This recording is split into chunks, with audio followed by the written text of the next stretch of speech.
It's James here from GoodGuitarist.com, and today I'm going to show you how to learn and practice Sweet Child of Mine by Guns N' Roses. First, let's take a look at what we're going to be taking care of today.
As you can see, this song contains just some basic chord shapes, the most common strumming pattern ever. There's a couple little rhythm things that we can talk about as we, go through it. Also, if you haven't gotten your copy of my free ebook that covers all the fundamentals of guitar, I'm going to put a copy in the corner. You can get your copy completely free. Otherwise, let's get started with the chord shapes. The main progression is D, C, and G, and then back to D. And you can see that right there in the corner.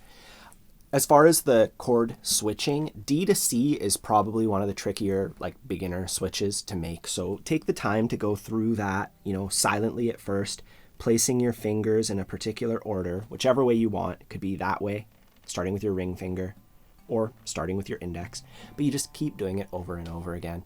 And D to G is really straightforward. We just pivot off of our ring finger. So that's not too bad. And if you're still at the point where chord switching is, your main focus, I recommend going through the chords downstrokes only, like this, going D, 2, 3, 4, D, 2, 3, 4, C, 2, 3, 4, C, 2, 3, 4, G, 2, 3, 4, G, 2, 3, 4, D, 2, 3, 4, D, 2, 3, 4. That's a really great way to build up the switches, but also learn the song at the same time. Otherwise, we can add our strumming pattern to this progression. We're going to use the most common strumming pattern ever. Down, down, up, miss, up, down, up. And I have a lesson that covers it. I'm going to put that in the corner if you're not familiar with it. But basically, we do a downstroke on beat 1, a down, up on 2, and then we miss the strings on beat 3 and go up, down, up. That's the tricky part, going 1, 2, miss, up, down, up, 1, 2, miss, up, down, up. So practice that if it's giving you trouble. Once again, I have an entire video dedicated to it that you can practice along with. That's really going to break it down. Either way, that's our strumming pattern. Those are the chord shapes. It's all pretty straightforward so far. Let's take a moment to put that together. Starting off on our D chord. 1, 2, 3, 4.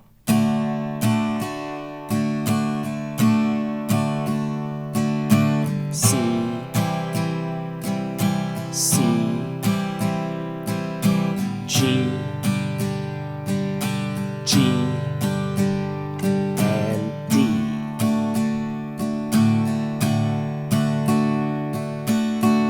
And that's a huge chunk of the song. All the intro, all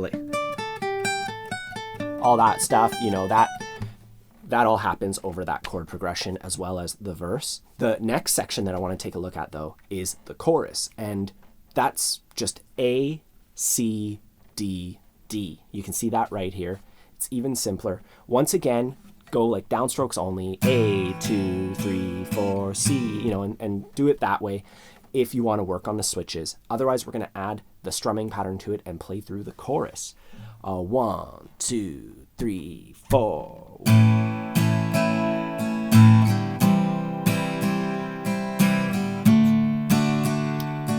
One more time. Oh, sweet love of mine.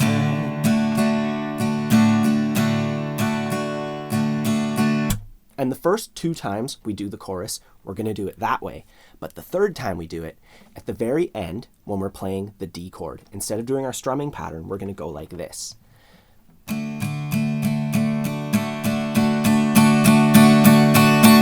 And that is just downstrokes only, like 1 and 2 and 3 and 4 and 1 and 2 and 3 and 4 and we're getting a little bit louder. We're building up. You know, the actual mechanics really simple, just 1 and 2 and, you know, just counting and playing downstrokes. But what a lot of people have trouble with when they're newer is they go too loud too fast and then they don't have anywhere to go. You know, if you're like maxing out on volume right away, you can't get any louder. So remember to keep it toned down, you know, and then start bringing it up near the end. You know, give yourself some space to grow. So the next section that we just worked our way into is the first solo section. And for that, we have a couple new chord shapes. There's E minor. And from there, we're going into C, and we can just pivot off our middle finger. That's a simple way to switch into C. Then we have B7. And C to B7 is another one of those that you might have to work on a few times. If you learn any Johnny Cash or anything, you probably have the B7 chord down pretty well because you find it a lot in that style of music. Anyways, we have our B7, and that goes into A minor. And the switch into A minor, we can leave our ring finger down. So that makes that a little bit simpler. Going from A minor back into E minor, we leave our middle finger down. And you can see there, we just play the same thing 4 times. And at the very end, we add A minor 1 extra time. So this is 17 measures total. Let's play through just the last half of it. 1, 2, 3, 4.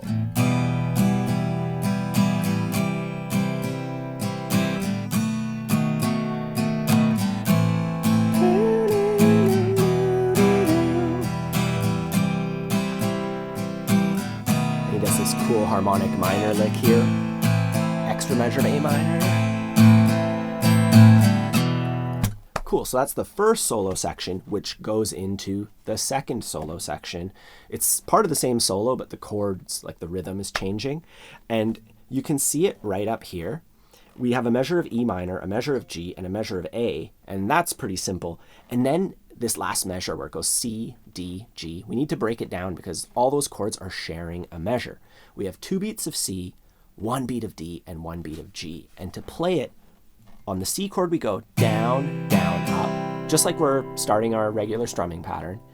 And then we go D, G, downstrokes only. And the counting is important for that one.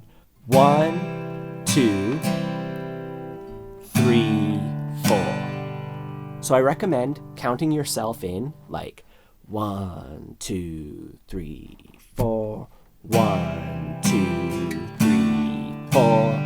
You know, just doing it at your own pace. You don't even have to do it at that tempo there. You could go like 1, 2, 3, 4, just to get used to it. And then after a while, after you do it perfectly slowly, you'll be able to speed it up. And yeah, we do that whole thing 5 times. So let's just do it a couple times just to get, you know, so you can hear what it really sounds like. 1, 2, 3, 4.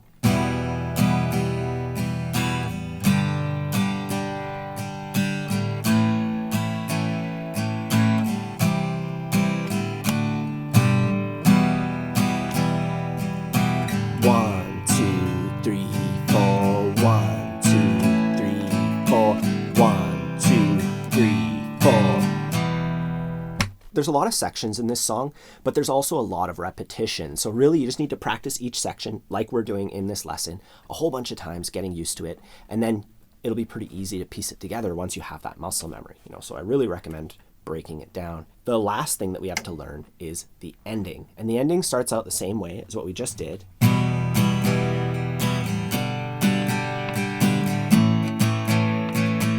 But here, instead of doing that C, D, G thing, we do a lick. We go, and then we go back into it. And that lick is just the E minor blues scale.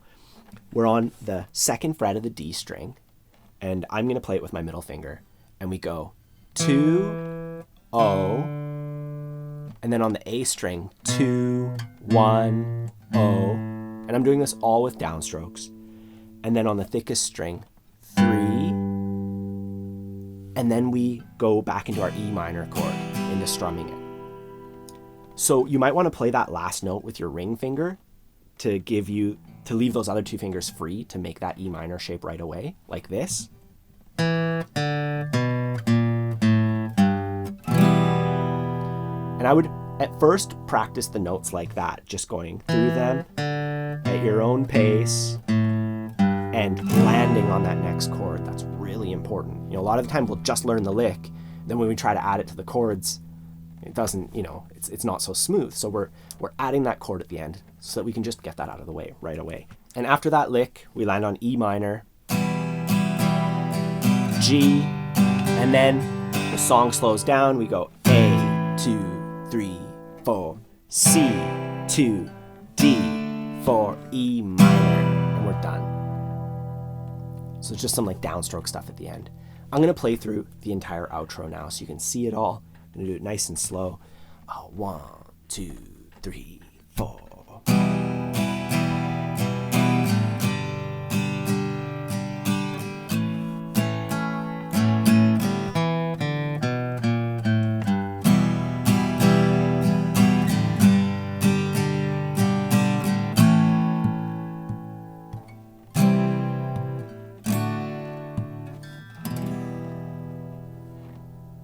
Another thing worth mentioning is the original recording is in half-step down tuning, or E-flat tuning. That means every string is tuned down 1 fret lower.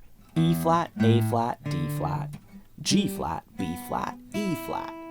And as far as you playing along with the original recording, you're totally welcome to tune your guitar down into E-flat tuning, and you can play along. It'll sound great.